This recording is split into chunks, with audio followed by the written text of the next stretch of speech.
Dernier point, je trouve particulièrement inquiétant, c'est que le fait que 2 salariés d'Amazon ont été virés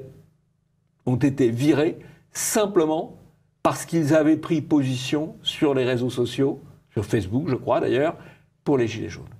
Virés pour délit d'opinion, ce qui est pénalement interdit, du moins en théorie, mais là, il n'y aura jamais, le procureur, il ne va pas se saisir de cette affaire. Il n'y aura pas de perquisition. Il n'y aura pas de perquisition chez Amazon, là, on peut faire confiance. Bon. Mais c'est la mise en place de l'interdit professionnel.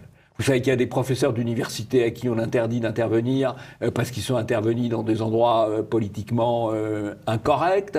Vous savez que Romain Espino, le porte-parole de Génération Identitaire, a été viré du Crédit Agricole. On n'a pas reconduit son contrat. On n'a pas reconduit son contrat, etc. Donc on a la mise en place d'interdits professionnels.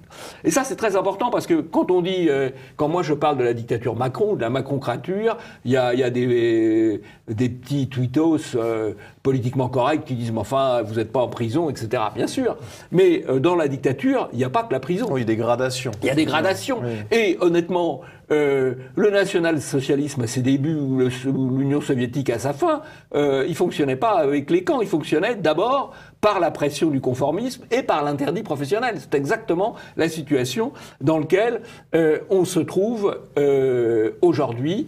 On vise à virer les gens qui ne pensent pas bien de leur emploi. Et dans le même temps, on retrouve Macron, macroncrature, dictature Macron, qui veut supprimer le gouvernement, qui fait pression et d'autres forces pour la suppression de l'anonymat sur Internet. Et moi, je défends l'anonymat sur Internet, je ne l'utilise pas, donc je suis très à l'aise pour le faire, mais je pense qu'il est légitime, qu'il est normal qu'un certain nombre de gens utilisent le pseudonyme pour pouvoir dire ce qu'ils veulent dire, de manière responsable, si possible quand même, mais sans risquer d'avoir des représailles professionnelles. Vous savez, le pseudonymat, ça existe en démocratie, ça s'appelle le secret du vote. Voilà. Et derrière le secret du vote, il faut fabriquer l'opinion. Et fabriquer l'opinion, aujourd'hui, ça se fait sur les réseaux sociaux. Il faut que les gens qui ont des opinions pas forcément conformes aux opinions dominantes puissent continuer à s'exprimer, y compris sous le pseudonyme.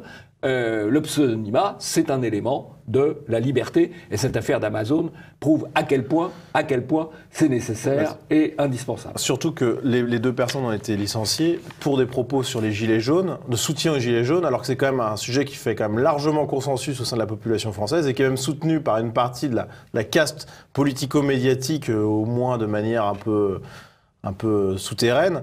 Donc on n'est pas sur des positions dures sur l'immigration, par exemple. Donc ça montre effectivement que l'anonymat est quand même malheureusement important. Nécessaire. Nécessaire. Nécessaire.